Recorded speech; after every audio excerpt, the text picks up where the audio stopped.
as important as it is in terms of, how we feel, a far better measure is our body function.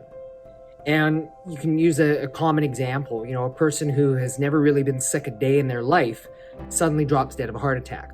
Or they suddenly discover that they have a large tumor on the inside that they couldn't feel at all. And yet that thing would have been growing there for years, if not decades at a time.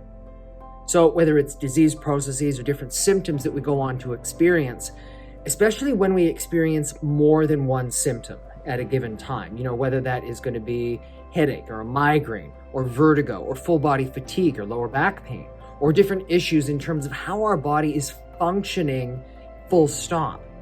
Usually it's not that there are a dozen or so different things going on. Symptoms are effects. They are not the cause.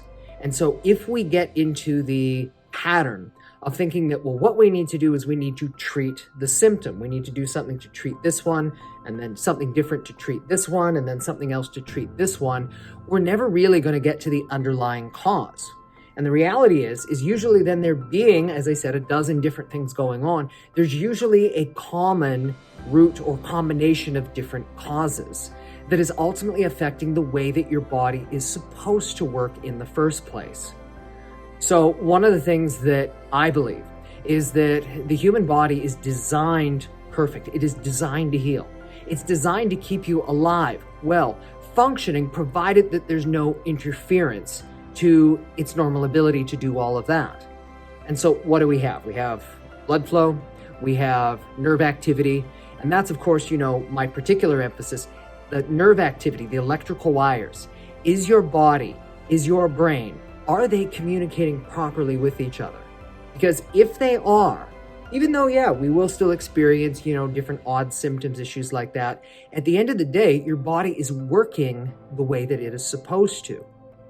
So what we're looking for then, and what we're trying to identify, irrespective of how a person is feeling, is their body working the right way? So we don't base our decisions just based on how you feel. Of course, that's what we want. And we expect over a period of time that if a person's body is working the way that it's supposed to, that they will start to feel better as well.